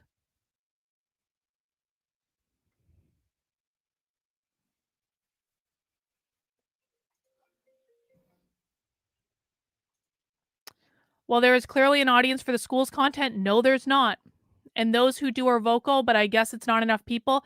There is not an audience for the school's content because what is happening, and I'm explaining this for the 8,000th time, is people are saying that they want something, and then when it is given to them, they don't interact with it. So, no, what is happening is there is not an audience for it, and people are lying, which is why we've gotten to this point of it going on as long as it has.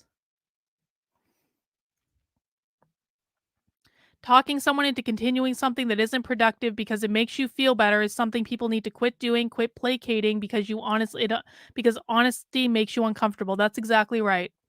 I would so much rather conservatives just admit it. We don't really give a fuck about what's going on in the schools. We don't give a fuck about grooming. We don't give a fuck about gender ideology. We don't give a fuck about any of this woke stuff. We just want people to tell us what we want to hear.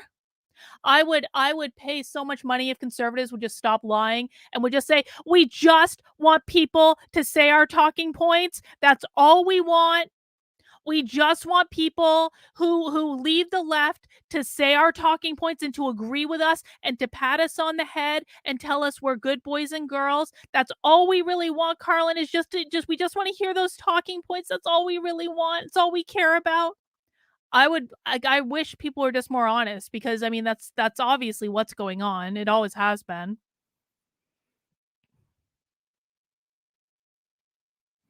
I think I did verify you on Discord. I think I did verify you a couple days ago. Well, the numbers don't lie, but people will say they do. People will be like, "Carlin, YouTube is screwing with your numbers, right? And they're taking views away." No, they're not. Nope. No, they're not. Stop lying. No, they're not.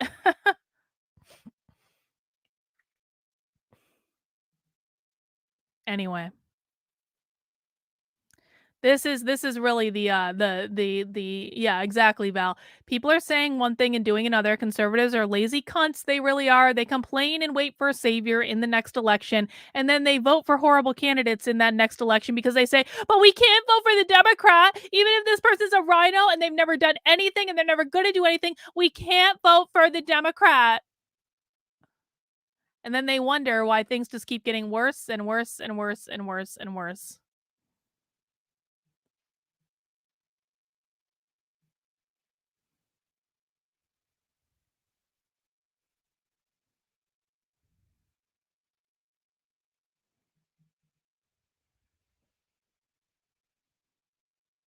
Anyway. That's really all I have to say, guys. I gotta go teach a class at 8 about how to manage people of all things, which I'm actually really good at teaching people, even though, I don't like having a team myself, but I do like teaching people how to do it really well. So, guys, thank you for spending some time with me. If you are on the political right, I hope I gave you some things to think about. I don't know. We're gonna do happy hour tomorrow, per usual. We're gonna do socialism Saturday. I don't anticipate happy hour or socialism Saturday changing because those are staples of the channel. Um, but come next week, we're gonna be doing more clickbait bullshit. And I'm sorry. I'm sorry if that upsets people, but it's the way it goes. I tried, it didn't work. And I hope any conservatives who make it this far and who watch this, like, I hope you think about